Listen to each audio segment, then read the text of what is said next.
What's up, everyone? It's Joey Blush Response, and welcome to the latest episode of Sound and Structure. Today, I'm talking to Statiqbloom, a dear friend of mine and one of the best modern voices in industrial music, who I feel truly recaptures the spirit of the legendary acts and brings something really new and really fresh to the table. Let's get right into it. What's up, Statiqbloom? What's going on, man?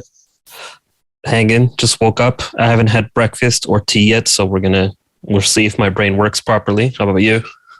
I just had 2 cups of coffee. I don't really eat till later on. I just need to get caffeinated. Cool, man. I see a nice looking modular behind you. What's up? Tell me about it. I'm starting, man. I finally fucking popped my cherry on the modular recently. I know why they call it Euro crack, because I've just been obsessed. It's really helped me in the pandemic, to ease my overactive mind and anxieties about everything, to just really start learning more and learning about,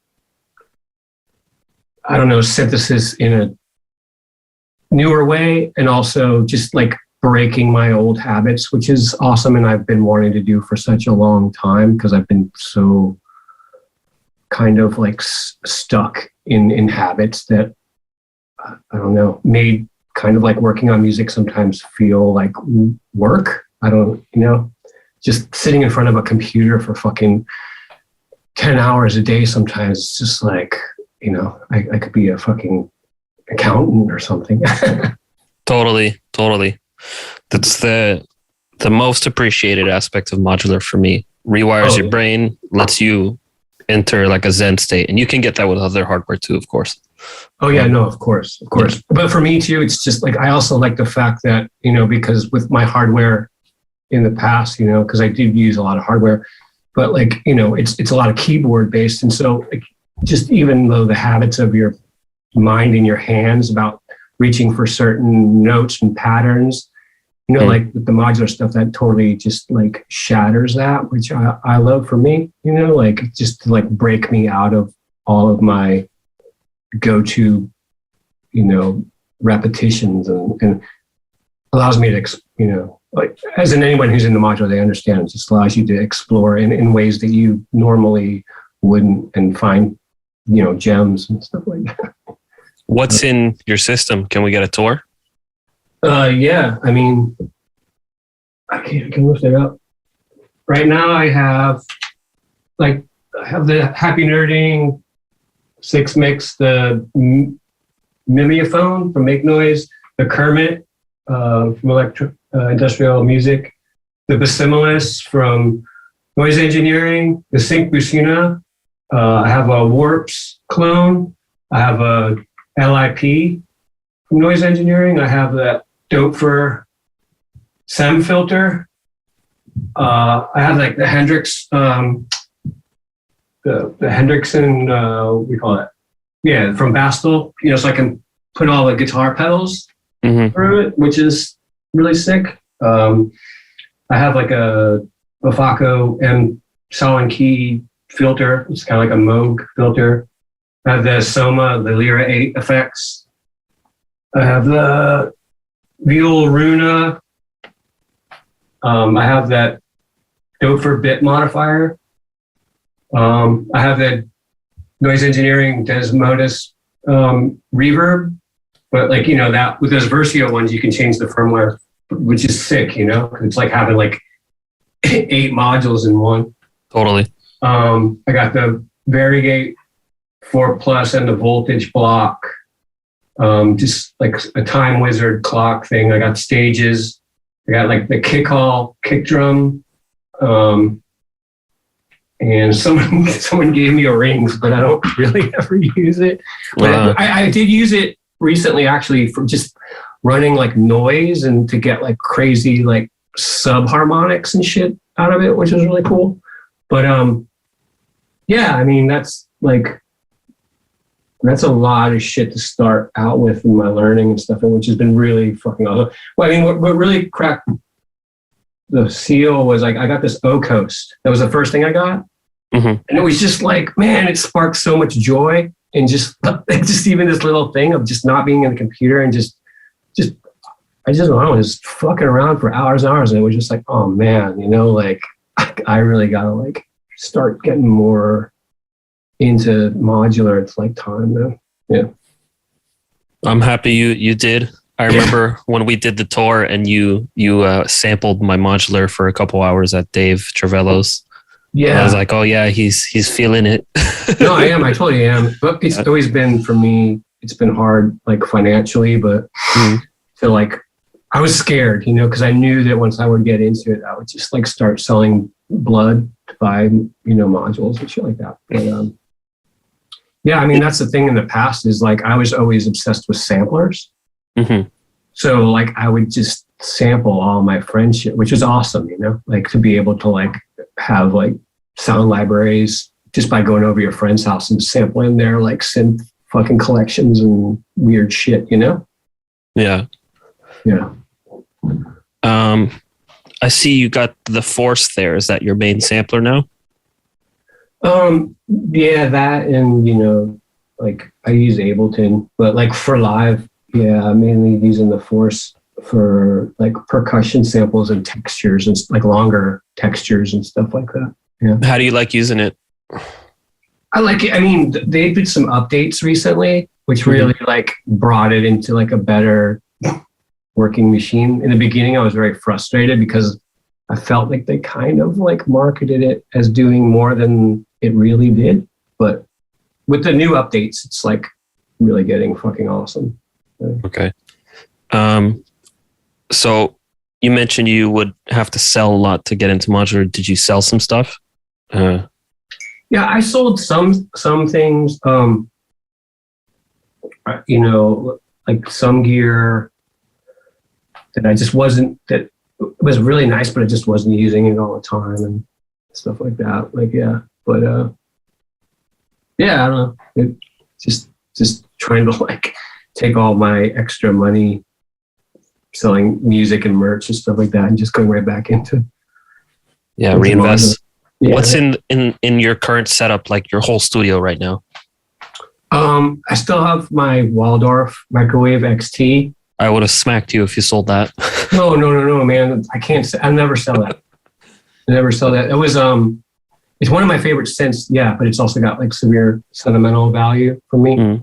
Like my great aunt, when she passed away, she left me some money for gear, and that was like one of the things I bought. So I don't know, just super. I just love the synth anyway, man. Yeah, it's one of the best ever. Yeah, I love it. Which is cool with the industrial music stuff, like the Kermit, right? And like all like I think he bases a lot of the shit, right, off of like some of the Waldorf, like the waveform. Definitely. He's definitely owned some Waldorfs and been inspired by them. Yeah, totally. Yeah. Yeah, so that I have like a Novation Supernova under here. Well, that's a cool one. Yeah, I like that. I have like the new Roland, the SH01 thing, the boutique thing, which is really cool because I always wanted a SH101.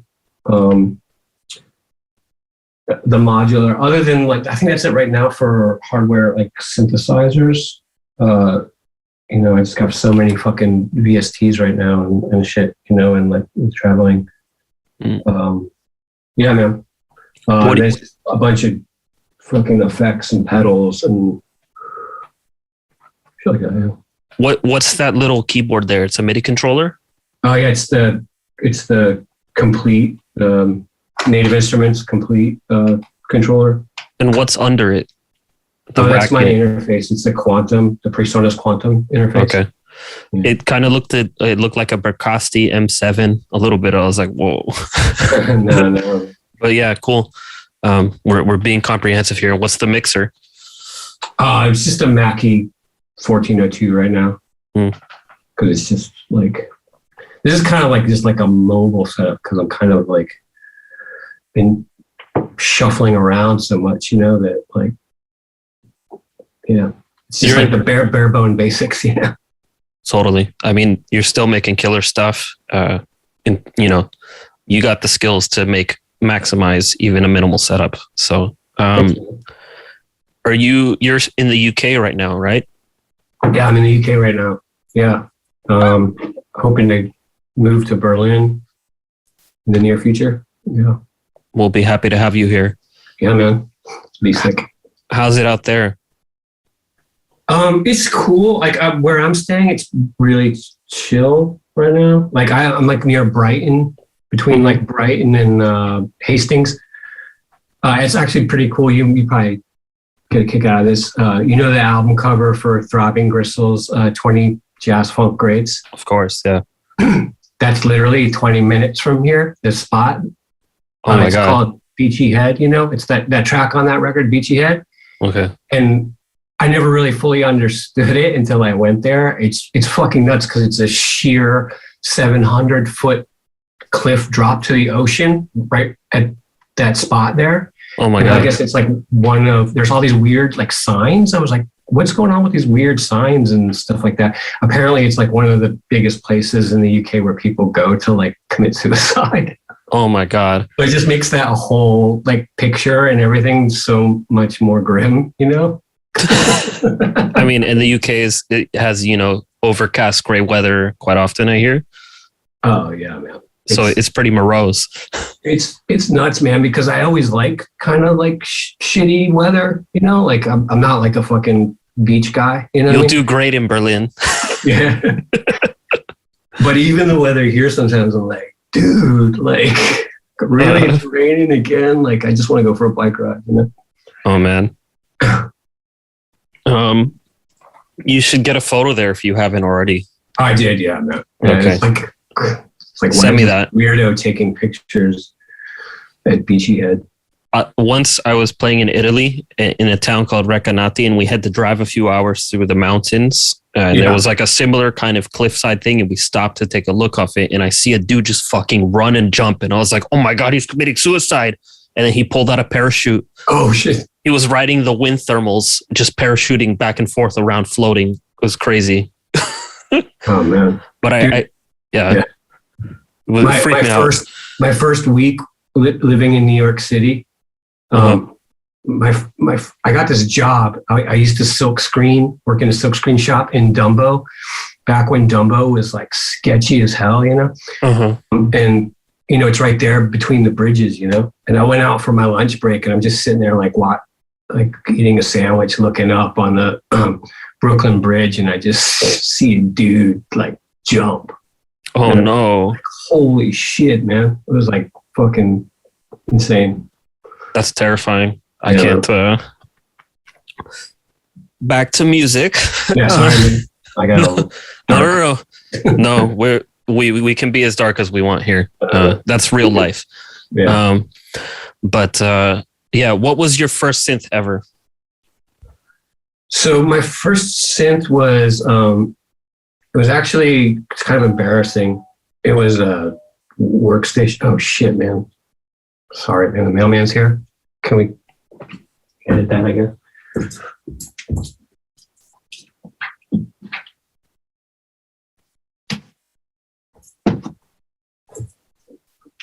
Sorry, dude.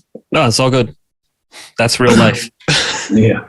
My first synth is kind of embarrassing.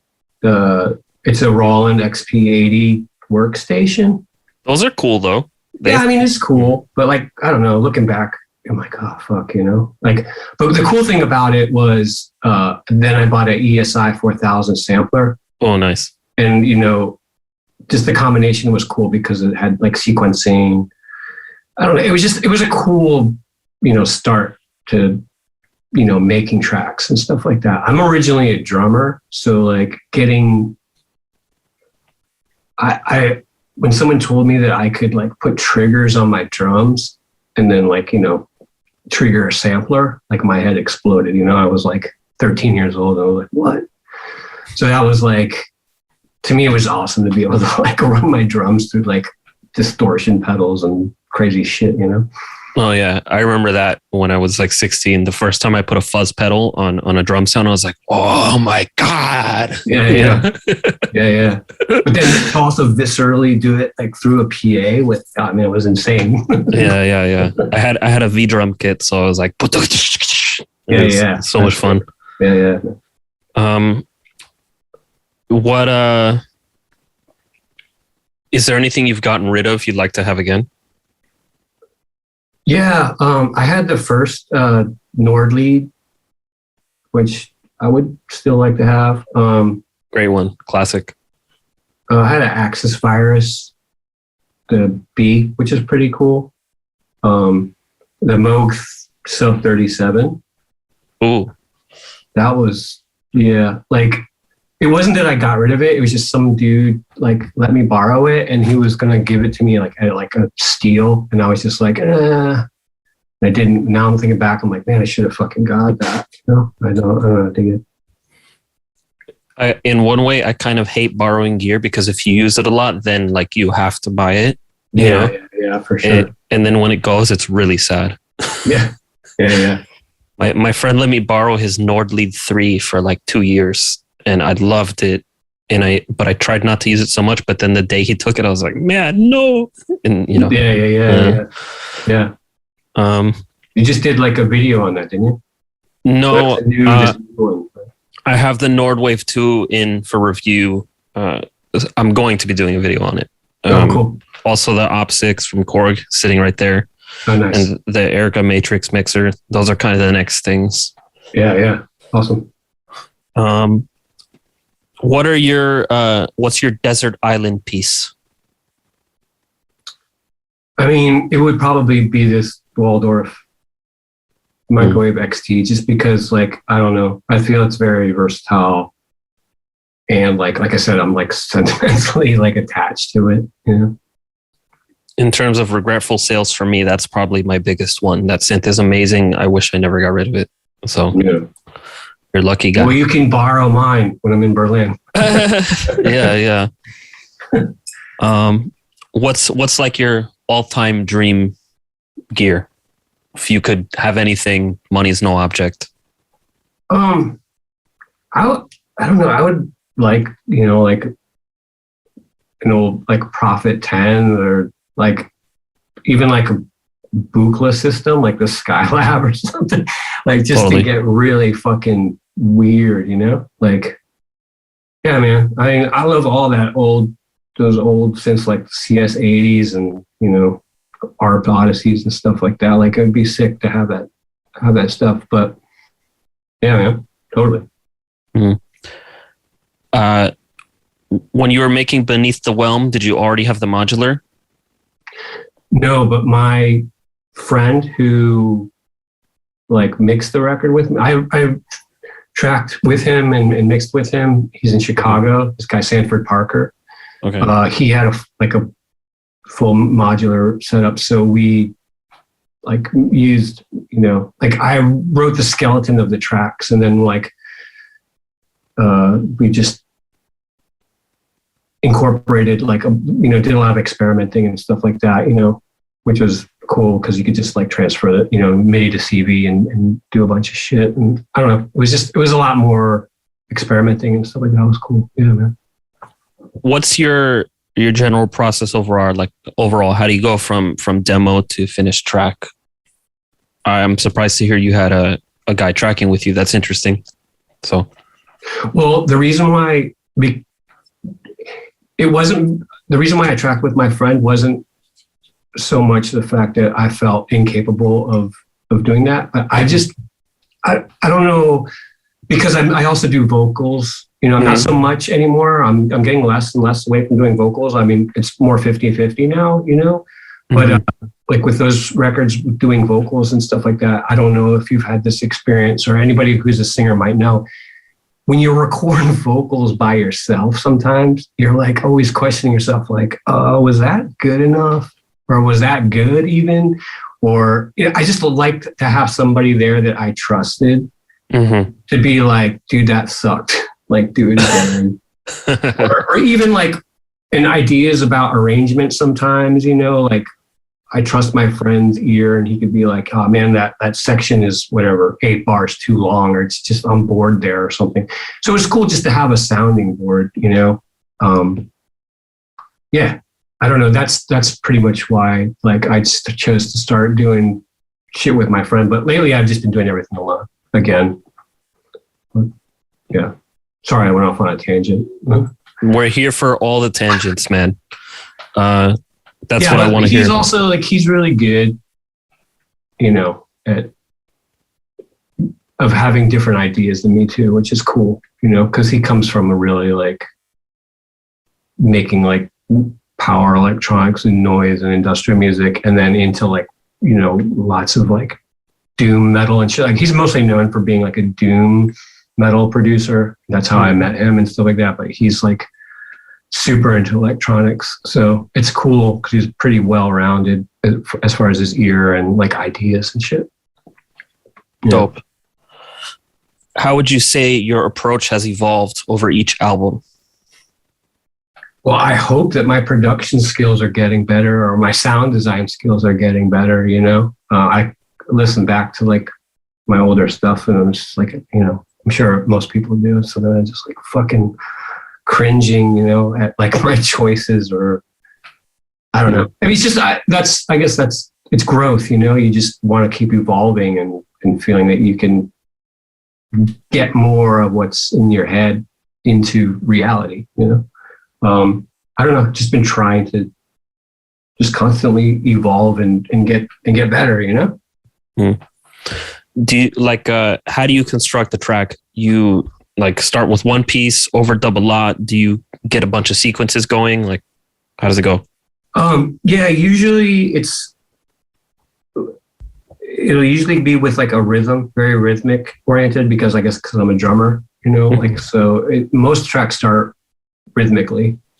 Either with like a rhythmic noise pattern or the drums, or just like even like some type of drone that has like some type of rhythmic element. And then I build it up from there. I usually build up a lot of stuff and then strip things back down. I take, I try to edit myself and take things away. Yeah, it's a lot of like shifting. To me, it's kind of like painting in a way, with like layers and of like stripping away or changing. I'm slightly like, I have synesthesia slightly. Okay. So like music to me, like sounds to me are very like visual. So I can the same way. Yeah. So to me, it's a lot of that too. It's just like how things kind of like visually come to me. I feel you on that. I see the sounds with a shape and a color and everything. It's me too. It's a trip. Yeah, totally. You did Grave Transmissions live. How did you do that? What was the setup? How did you record it? Where was it recorded? I was in a living room. I was in this room. Cool. Pandemic style. Awesome. Everybody got good at like fucking putting up backdrops and multiple iPhones. Yeah. Yeah, no, I did it here. It was like half Ableton, half hardware. Yeah, I mean, my vocals, I usually put them through a lot of shit, so because I like to have like a lot of live manipulation to vocal effects and stuff like that. What effects do you use? My go-to for a long time has been like the Korg Chaos Pad and TC Electronics Voice Live. Cool.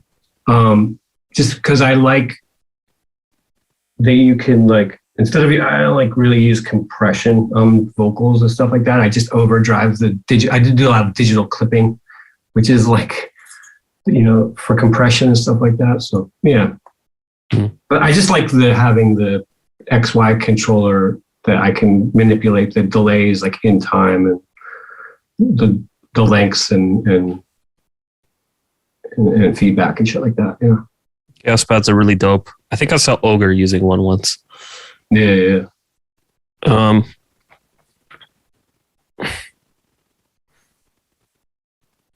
So you're recording in Ableton? Yeah. What are your main mixing tools? I use a lot of like Sound Toys, and I use a lot. I like the Eventide stuff too. The Eventide plugins.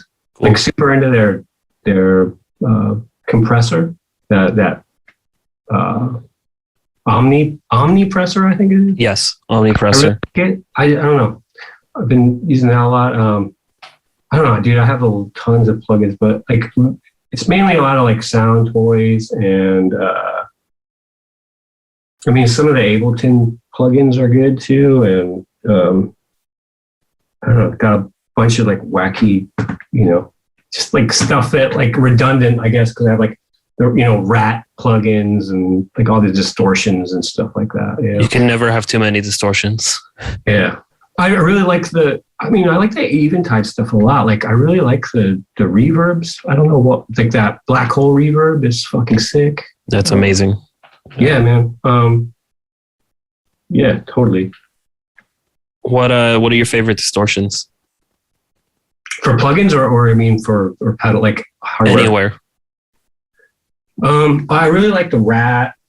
I really like that the death metal distortion, of course. Mm-hmm. Classic. That Behringer Superfuzz sounds really good too. And I have this thing too, like it's Jekyll and Hyde, like it's an overdrive and distortion. I don't know this one. Who makes it? Company's called Jekyll and I don't know. Oh no, Visual Sound. Sound. I don't know. It's pretty cool. That looks cool. Nice. Yeah. It has like a lot of options, because it has like, it's pretty much two pedals in one, Dope. It's cool. But yeah, that sounds sick on drums. Yeah. What are you working on these days?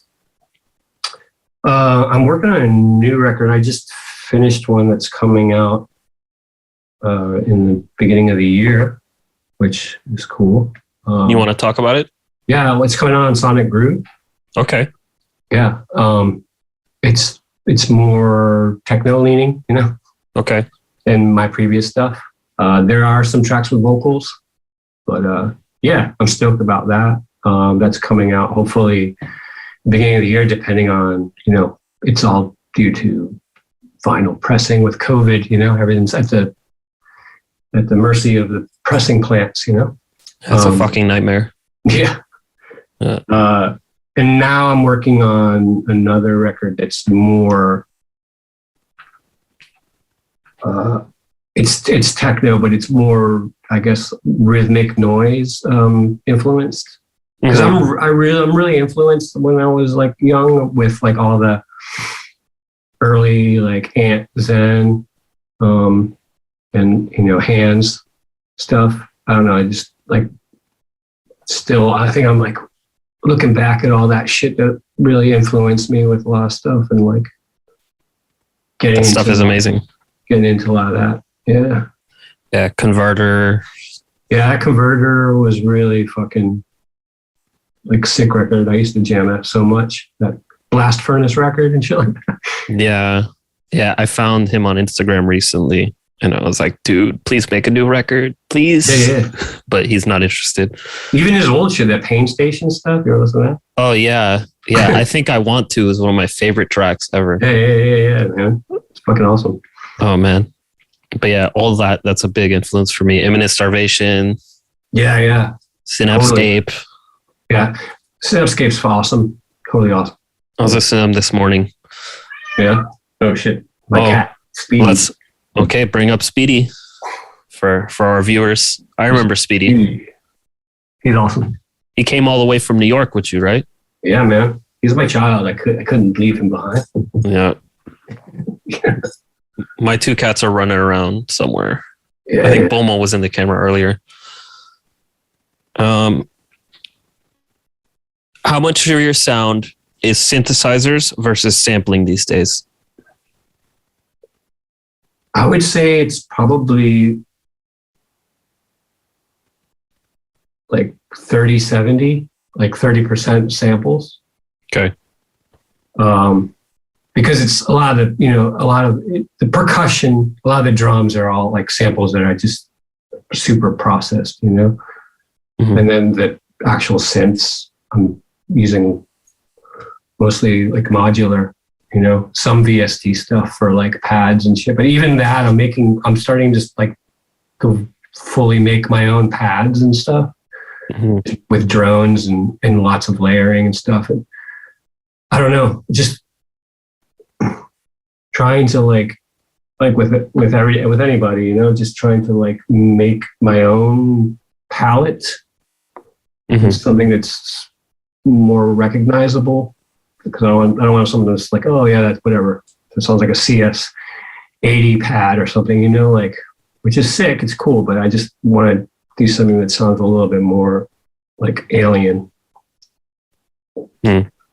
Dope. So, do you do a lot of field recording? What are your sample sources? I do field recordings. It's mostly like weird, like percussive sounds, like if I'm on a walk or something and there's like a weird gate or a road sign or something that like makes a cool fucking percussive sound, or like one thing that happened to me a few months ago is it was a weird fan in a air conditioning system. It was like something was wrong with the fan. There was like something stuck in the fan, and it was making this crazy fucking rhythmic beat. Just sample that, and yeah, I do that shit a lot. Yeah. Did you use that on a track? Yeah. Which one? It's not out yet. Okay. Please, I want to hear the new stuff and point that out for me. Yeah, for sure. What's on your list next for gear? Is there anything you're eyeballing? I mean, there's so much with the modular shit, like I got a wish list, I'd like to get that grit filter I was talking about, that Ansem's filter. That shit looks really rad. I got that Schlappy 100 grit coming in the mail. A lot of grit. Yeah, I got a lot of grit coming to me. Both of those are great. Yeah. I'd like to get like that shapeshifter. That would be sick because it just seems like weird, really weird. With I mean, I guess that's probably on my current like wish list. More filters and shit like that. Shapeshifter is fucking amazing. That's a Desert Island one for me. If it said Buchla on the panel, it would be like heralded as the best oscillator. People would be like, "Oh, the Shapeshifter from Buchla." But your rack is amazing, but it doesn't have that like legendary status yet. Even though the modules are amazing. Yeah, so you'll be happy with that. Awesome, yeah. Yeah, brother. I think we actually nailed them all. Okay.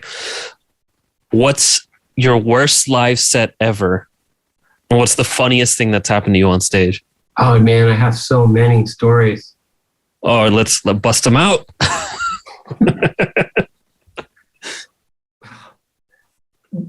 Oh man, people are gonna find this ridiculous, but okay. So I don't know why, but there was in my early, like when I was younger, when I was like a teenager or something, I don't know, this was a phase where I didn't wear underwear. I just wore pants. I just went commando all the time. I don't know. Free balling. Yeah, whatever, man. But I played some show and I fucking split my pants on stage. And it was like, and it was an all ages show. Oh my God. It was like, it was just inappropriate. So I had to go behind the drummer and make myself like a gaff tape diaper. Oh my God. I had to like gaff tape my pants together because it was just ridiculous, man. Like, what color was the gaff tape? It was black, at least, That's pretty industrial. Yeah. So, yeah, that was pretty bad. Oh man.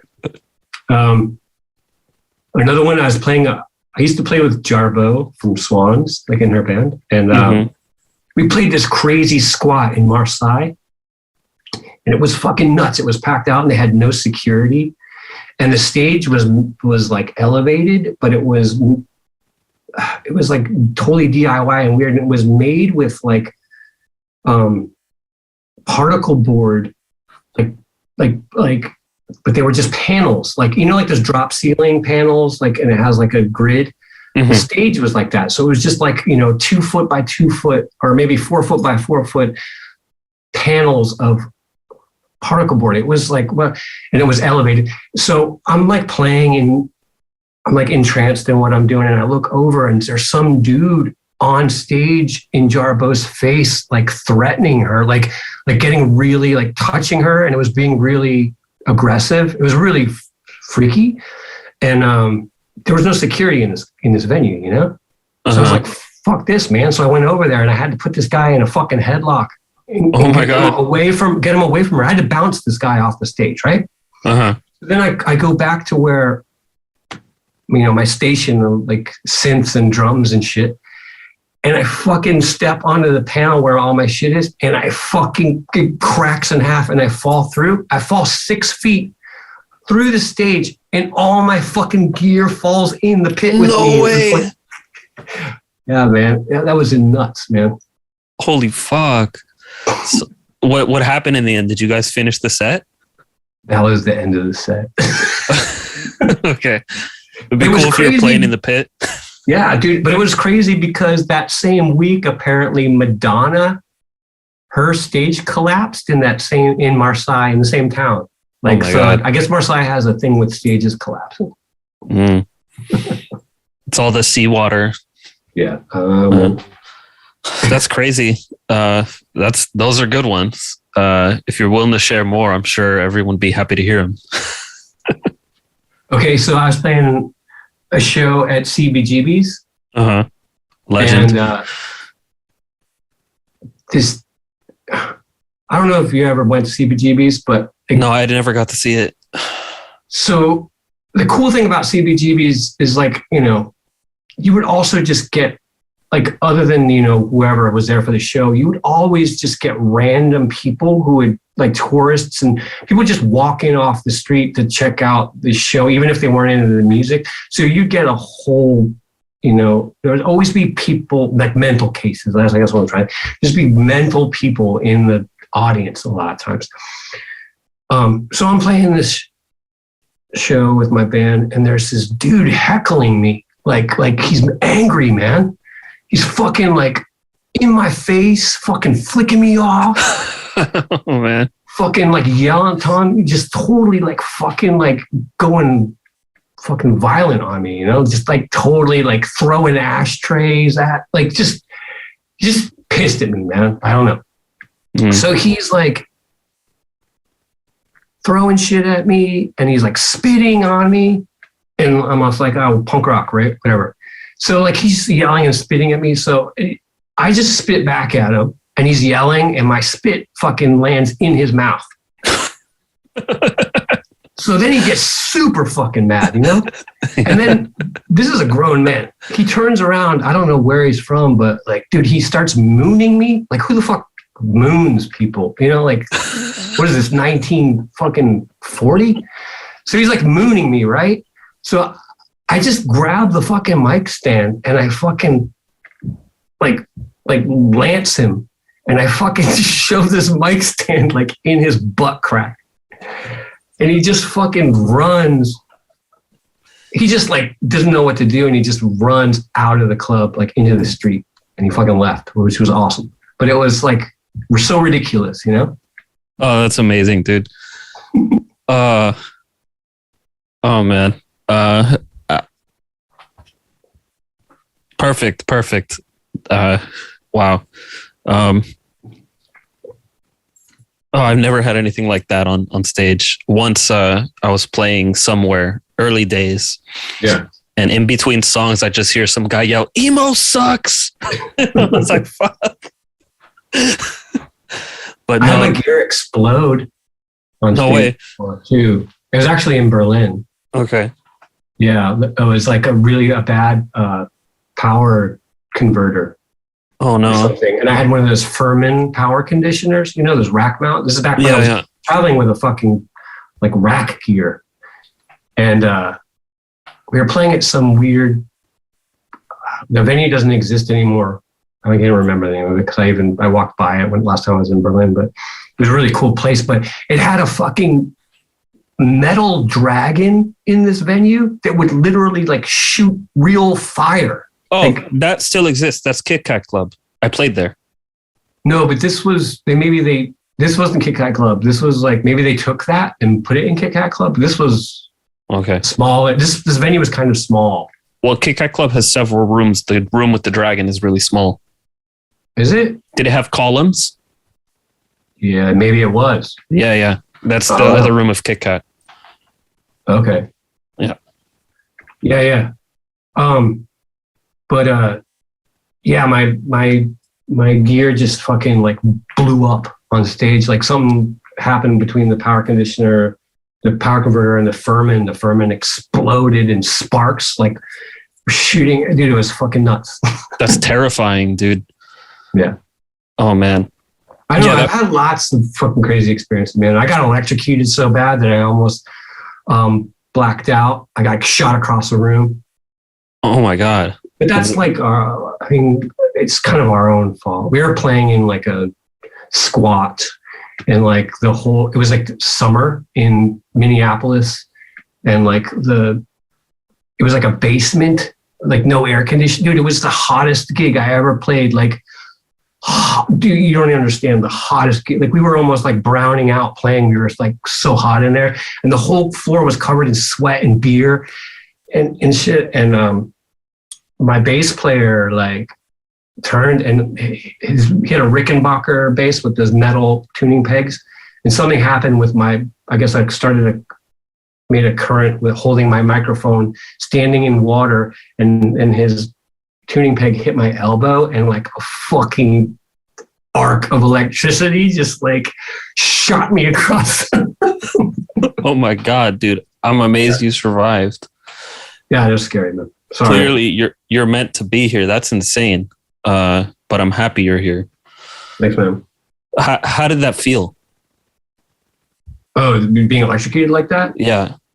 It's kind of weird because you think it would be painful, but it was more like I got punched in the face. You kind of like see stars for a minute, just kind of like black.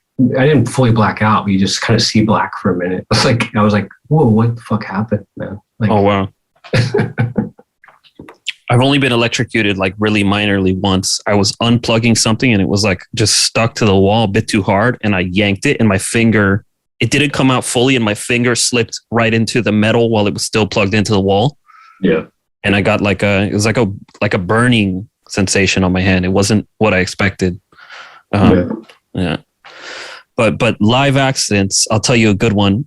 You might have been there for this. I played at our bar one of those times. Oh, right. I think you were doing sound there in this period. I don't know if you were at this gig, but my parents came and basically no one else came. And like my mom and her friend, and a couple other family members, and like they were clearly there to see me, and something kept happening that my audio interface kept shutting off. And it happened like 8 times in the set. So it was horrible. And the air going around was like, our son is a failure.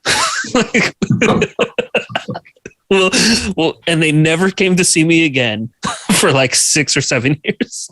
It was so bad, dude. Dude, my mom, this is weird. My mom used to come to my gigs, but like unannounced. She didn't tell me she would come. My mom's cool as fuck, but like it's embarrassing when you're like a teenager, you know? Yeah. My mom would wear my clothes and come to my gigs and stand in the back of a room with like my like band shirts on and stuff, like trying to blend in. That's so cool. Yeah, my mom's cool as shit. Awesome. Oh man. Yeah, other silliness on stage, man. I haven't had many, but your stories are amazing. We could do a whole like 2 hours of these. Yeah, you could just like bad tour shit gone wrong. Yeah. Yeah, maybe we'll save some of them for the next time. Yeah, right on. I think we actually nailed all the questions. So thank you for the laughs. That was amazing. And your tracks are amazing. Thanks, And man. I'm excited to hear the new stuff. No, thanks, man. Yeah, I'm excited to share it, and I'm excited to play live, hopefully. Yeah, right? That would be nice. All right. Thanks for coming on. Thank you, man. Bye. So that was hilarious. Hope you enjoyed that. If you'd like to know who's coming next on the podcast, you can do that by subscribing to my Patreon. Peace out.